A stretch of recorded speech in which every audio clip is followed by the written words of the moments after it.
오늘은 7월 4일 화요일, 지금 시간이 새벽 5시입니다. 미국 시장이 원래 새벽 5시에 마감을 하죠. 하반기 첫 거래일이었습니다. 지수가 모두 조금씩 상승 마감했어요.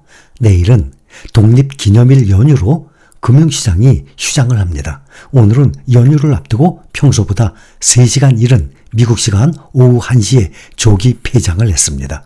다우 0.03% 상승, 나스닥 0.21% 상승해서 13,816, S&P 500 지수는 0.12% 상승 4455입니다. 필라델피아 반도체 지수가 가장 많이 올랐습니다. 0.83% 상승해서 3,700선 넘었습니다. 3,703입니다. 미국 증시의 강세론자 펀드 스트릿의 톰 리 이 전략가는 S&P 500 지수의 연말 전망치를 기존에 4,750으로 봤었습니다. 근데 더 올렸어요. 4,825. 지금 4,455입니다.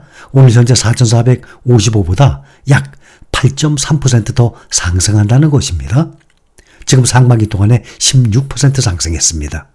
역사적으로 100년의 역사적으로도 보면 S&P 500 지수가 상반기에 10% 이상 상승을 하게 되면 그 해에는 항상 연말까지 상승을 해왔다라고 자료를 말씀을 드렸었습니다. 인플레이션이 잦아들면서 연방준비제도가 비둘기파 쪽으로 방향 전환에 나설 것으로 예상이 되고 경제가 확장 기조를 유지해서 실적도 개선될 것으로 예상되기 때문으로 보고 있습니다. 또 반대로 대표적인 이 하락세 항상 강조를 하죠. 모건 스탠리 약세론자입니다. 최고 투자 책임자 마이클 윌슨은 미국 증시가 투자자들의 강력한 주식 매도세에 영향을 받아서 단기간에 큰 폭으로 떨어질 수 있다는 전망을 하고 있습니다. 우리는 관계없습니다. 신경 안 씁니다. 주요 상장 기업들의 평균 순이익이 기대치를 밑돌면서 S&P 500 지수가 연말까지 하락세를 보일 것이라는 예측이에요. 모건 스탠리는 그래서 연말 S&P 500 지수 예상치 3,900까지 보고 있습니다. 그리고 내년 2분기까지 증시 반등 추세가 이어질 것으로 예상을 하는데도 S&P 500 지수 전망치 4,200으로 보고 있어요. 오늘 현재 4,455니까 내년 2분기면 6월 말 아닙니까? 지금부터 딱 1년 후죠. 지금부터 1년 후도 S&P 500 지수가 오늘 4,455가 아니라 4,200까지 지금보다도 약 6% 낮은 지수를 보고 있습니다. 미국 증시에서는 지금 엔비디아, 애플 등의 이 대형 기술주 상승세에 힘입어서 나스닥 200 지수가 올해 상반기 40년 만에 역대 최고 성적 올렸습니다. 근데 지수 하락에 베팅을 하는 투자자들이 늘고 있다고 합니다. 인공지능 관련 기술주를 중심으로 한 성장주 랠리가 또 끝났다고 보는 사람들이 있어요. 발을 빼는 투자자들이 늘어나고 있다고 합니다. 성장주를 추종하는 뮤추얼 펀드와 ETF 상장지수 펀드에서 이미 뭉칫돈이 빠지고 있다고 합니다. 뉴욕 증시 금융정보업체 레피니티브에 따르면 올 상반기 성장주를 추종하는 뮤추얼 펀드와 ETF에서 440억 달러, 우리 돈으로 약 58조 원 정도가 순유출됐다고 합니다. 2분기에만 200억 달러의 순유출이 일어났습니다. 뉴욕 증시에서 순유출을 주도한 것은 AI 관련 기술주들의 이 거품 몸값 논란과 긴축 재개 가능성입니다. 블룸버그 통신은 AI 관련주들의 몸값이 지속 불가능한 수준으로 지금 현재 치솟았다는 불안감과 예상만큼 떨어지지 않는 인플레이션, 미국 연방준비제도의 금리 인상 재개 예상이 앞으로 성장주 랠리에 대한 기대감을 점점 낮추고 있다라고 지적을 하고 있는 것입니다. 시장은 오늘 7월 중순께 나오게 되는 실적이 하반기에 기술주 향방을 결정할 와일드카드가 될 것으로 보고 있습니다. 지금 7월 이제 어닝 시즌이죠. 어닝 시즌과 함께 쏟아지는 빅테크주들의 실적이 앞으로 증시 분위기를 좌우할 것으로 보이고 있습니다.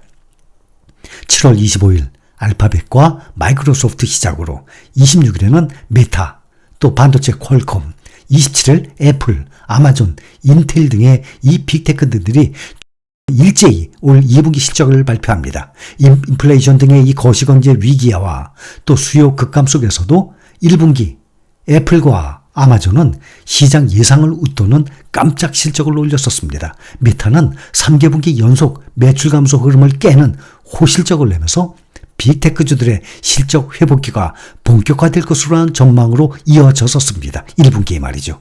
올해 주가가 많이 오른 빅테크주들이 고평가 논란을 잠재울 만큼의 호실적을 이어가느냐, 여기에 지금 투자자들이 주목을 하고 있습니다. 앞으로 주가가 하락을 한다 하더라도 우리는 뭐 크게 염려 안 하죠? 실망 안 하죠? 우리는 돈이 생기는 대로 꾸준히 주식을 매수해서 보유를 할 것입니다. 우리는 길게 보고 투자를 시작을 한 것입니다. 반면에 또 월가에서 가장 강세론자로 올해 말 S&P 500 목표치를 4,500으로 제시했던 도이치뱅크, 미국 주식 전략가 빈키 차단은 주식시장에 조정이 오더라도 낙관적 스탠스를 유지한다라고 말을 했습니다. 투자자들은 오는 7일 나오는 미국의 지난달 비농업 고용 보고서를 기다리고 있습니다. 노동시장 상황이 연방준비제도 통화정책 방향과 경기 침체 여부에 대한 판단에 가장 중요하기 때문입니다. 월스트리트저널이 집계한 비농업 신규 고용 전망치는 24만 명이에요. 전월에는 33만 9천 명이었거든요. 전월 대비 많이 둔화될 것이라는 관측입니다. 실업률 예상치는 지금 3.6% 보고 있습니다. 또 5일 나오는 연방공개시장위원회 FOMC 의사록 역시 주목 대상입니다. 연준이 지난달 기준금리를 동결했을 당시에 내부적으로 오갔던 그 논의 내용들을 확인할 수 있기 때문입니다. 미국의 고용지표가 강한 모습을 유지하면서 하반기 연착륙 기대가 커졌는데 오늘 발표된 제조업 지표가 또 이러한 기대를 다시 또 꺾어내렸습니다. S&P 글로벌이 발표한 미국의 6월 제조업 구매관리자 지수 PMI는 46.3으로 최종 확정됐습니다. 이것은 예비치와 같은 것으로 전달에 48.4에서 하락한 것으로 6개월 만에 가장 낮은 수준이에요. 또 공급관리협회 ISM이 발표한 6월 제조업 PMI는 46.0으로 전달에 46.9에서 하락을 했습니다. 시장의 예상치인 47.3도 밑돌았습니다. 46, 46.3으로 나왔습니다. 이날 수치는 2020년 5월 이후 최저 수준입니다. 기술적 지표들도 경기 침체 우려를 더하고 있어서 시장의 긴장은 지금 지속되고 있는 상황입니다.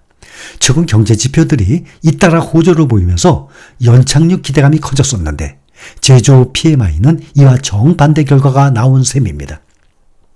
오늘 또 한때 미국의 2년물과 10년물 금리 역전폭이 1.1%로 1981년 이후 최대로 벌어졌습니다.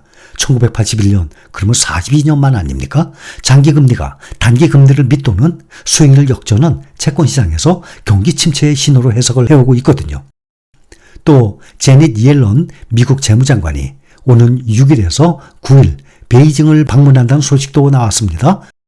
옐런 장관이 허리펑 중국 부총리 등과 만날 것으로 전망이 됩니다. 옐런 장관의 방중으로 미중 관계가 개선될지 투자자들은 지금 주목을 하고 있습니다. 앞서서 옐런 장관이 중국과의 관계 유지가 미국의 최선의 이익이라면서 디커플링, 이 산업망, 공급망 등에서의 중국을 배제하는 이 디커플링은 큰 실수가 될 것이라고 밝힌 바가 있습니다. 이렇게 디커플링이 계속되고 미국과 중국의 이 무역 분쟁이 계속되는 한 목표치 인플레이션 2%까지 내려오기는 결코 쉽지가 않을 것입니다. 시장에서는 연준이 7월 회의에서 금리를 0.25% 인상할 가능성이 89%, 금리를 동결할 가능성 11%, 그럼 거의 90대 10 정도로 보고 있죠. 그러니까 금리를 0.25% 인상할 가능성을 훨씬 높게 보고 있습니다. 주요 종목들 보면 테슬라가 오늘 급등했어요. 7% 가까이. 가격 인하 덕에 차량 인도량이 사상 최대를 기록했습니다. 요즘에 미국 증시 전기차들이 상승세에 있어요. 다음 영상에서 추가로 말씀을 드리겠습니다. 전기차주들 엔비디아 0.2%, AMD 1.6%, 또 넷플릭스 0.2%, 또 알파벳 0.1% 조금씩 상승했어요. 반면에 애플, 마이크로소프트가 0.7%대 하락. 빅테크주들은 오늘 혼조세로 마감을 했습니다.